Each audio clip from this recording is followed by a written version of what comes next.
Hello everyone, welcome to my আজকে official. তো আজকে আমি চলে এসেছি মোচার রেসিপি নিয়ে। তো মোচাটা আমি কীভাবে বানাচ্ছি না বানাচ্ছি তোমরা দেখো। তো এটা নিরামিষ করতে পারো, আমি একটু পেঁয়াজ দিয়ে দিয়েছি, তো তোমরা নিরামিষও করতে পারো। তো চলো মোচার রেসিপি দেখো।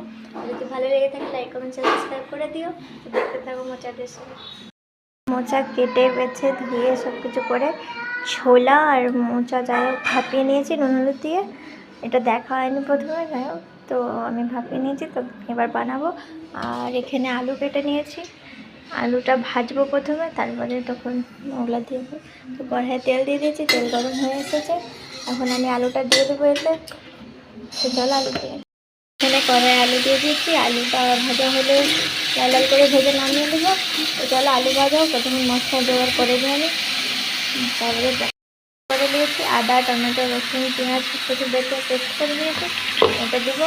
আর ওদিকে আলু ভাজা হচ্ছে, তো চলো আলুটা ভাজা হয়ে যাক। তারপরে উঠিয়ে নিয়েছি দেখো। আর এখানে আবার তেল দিয়ে দিয়েছি, আর ফোড়নের জন্য দিয়ে দিয়েছি তেজপাতা শুকনো লঙ্কা হিং আর জিরা। এটা আমি এখন ফোড়নে দিয়ে দেবো। তো ফোড়নে দিয়ে দিয়েছি দেখো, এটা একটু নেড়ে চেড়ে পেস্ট করা মশলাটা একটু দিয়ে দেবো। পেস্ট করা মশলাটা দিয়ে দিই, তারপরে মশলাটা দিয়ে দিয়েছি। আর এখানে ধনা জিরা হলুদ লঙ্কা নিয়েছি। এখানে আমার একটু অন্ধকার পড়ছে, তো ম্যানেজ করে নিয়ে সব মশলা দিয়ে দিলাম। এটা ভালো করে কষিয়ে দেবো, আর স্বাদ মতন লবণ দিয়ে দেবেন, বা যেমন লবণ খাওয়া ওরকম দিয়ে দেবেন। কারণ এখনই লবণটা দিইনি, তো দিব। তো চলো মশলাটা কষিয়ে যখন তেল ছেড়ে দেবে, তখন আমি সিদ্ধ করা মোচাটা দিয়ে দেবো ওতে। চলো মশলাটা কষার যাক। তো মশলা কষিয়ে প্রায় তেল ছেড়ে দিয়েছে, এখন আমি এতে দিয়ে দেবো ভেজে রাখা আলুটাকে দিয়ে দিলাম। এটা আলুটা দিয়ে একটু কষাবো, কষিয়ে তখন সিদ্ধ করা মোচা ছোলাটা দিয়ে দেবো। তো যেমন আলুটা একটু কষিয়ে নিই, হ্যাঁ কম আছে মশলা কষাবে, তাহলে টেস্ট হয়ে যাবে। তখন আলুটা কষিয়ে নিই, তারপরে দেখতে হবে। আর আলু প্রায় কষা হয়ে গেছে, এবার আমি সিদ্ধ করা মোচা ছোলাটা দিয়ে দিয়েছি। মোচা আর ছোলাটা দিয়ে দিয়েছি আমি এখানেতে।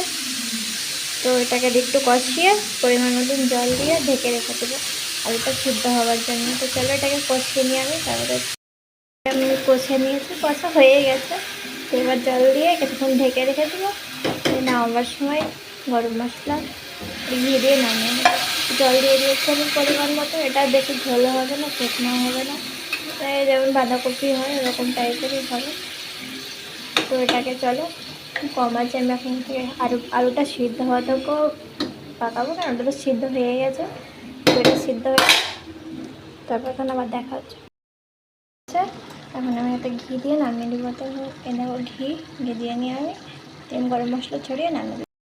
গরম মশলা দিয়ে নিলাম, এবার গ্যাসটাকে অফ করে দেব, দিয়ে নামিয়ে দেবো। তো তোমাদেরকে মোচার রেসিপি আমার কেমন লাগলো কমেন্টে জানাইও। তো বাই, আর সাবস্ক্রাইবটা করে দিও ভুলিও না। Bye, love you.